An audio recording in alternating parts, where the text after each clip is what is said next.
A20 ko yan? Kasi yung specs niya is advanced. Okay. Meron siyang 20 case. Wow. Ejector pin. Warranty cards. Nice. Ang pinili ni Sir na kulay is white. Yes. Yun. May rainbow pa. Yes. Hindi siya plain white lang. Hindi ka ito mabasag yan? Hindi sir, hindi yan nakabasag. Baka naman pag nabagsak ng isa yun, sira agad. Matibay yan sa ano, A5. Meron siyang charger.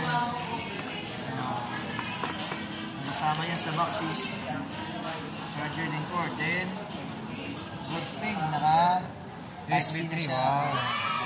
USB Type-C. Type-C. Okay, set up natin. Type-C ganito.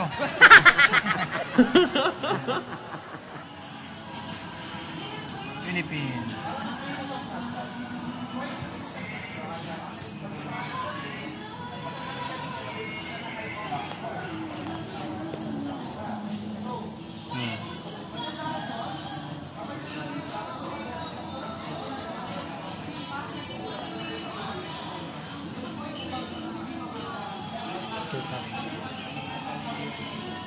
Color OS 6.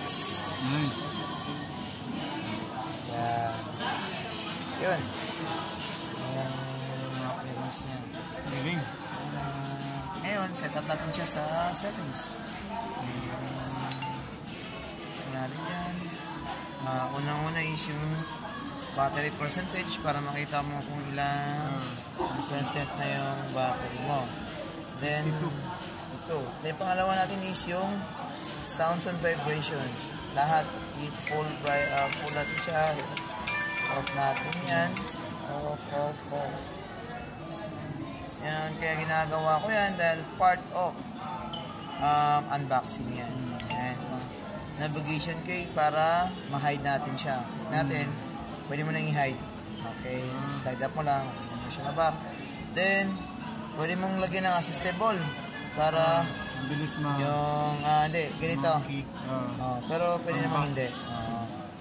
Tapos, slide bar din natin siya para in case yung landscape niya, meron kasi tayong ginatawag na ganito.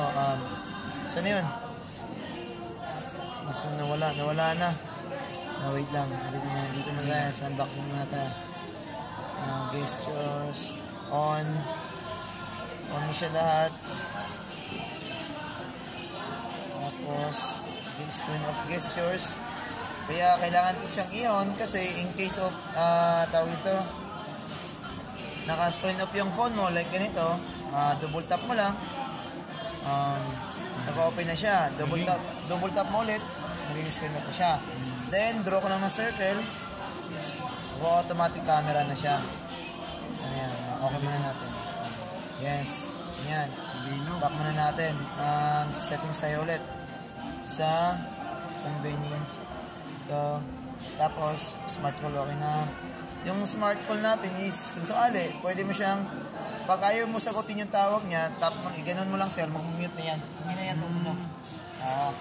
Then, tawag ito sir, tap mo, di mo na kailangan siyang pindutin pag may tumatawag. Tap mo lang ganyan, sasagot na automatic yan. Then, dito na tayo screen up.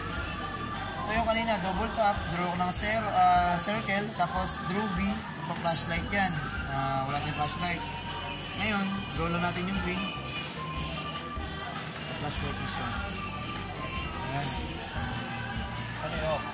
Pag i-off mo siya, double tap mo lang siya, nawawala na. Tapos, okay na. Pwede ka mag-add, sir. Screen of gesture, sir. Tapos, hanap ka ng pattern na gusto mo. Sali, slide up. Pwede mo siyang pang-call or pwede mo siyang application, ganyan. Sali, video. Ngayon, naka-screen off na yan, sir. Slide up mo siya. Automatic sa video yan. Para mag-register na yun siya na yun ang command niya. Yun yung shortcut tap. Nice. Yun lang, sir. Tapos may fingerprint siya sa likod. Then, facial unlock. Yung settings siya nandito lang sa taas. pagtanggal ng SIM sir, yun yung lagay ng SIM Yun, card. paglagay ng SIM card, nandito na po siya. Ito pala yung button niya. Yan, Para sa power. power button, no? Pang on-off. Then, yung speaker. Then, tawag ito, Type-C USB. Type-C na charging port din. Earphone jack. Then, speaker sa taas. Then, volume up, volume down. Then, Yun, yung pin. check mo siya.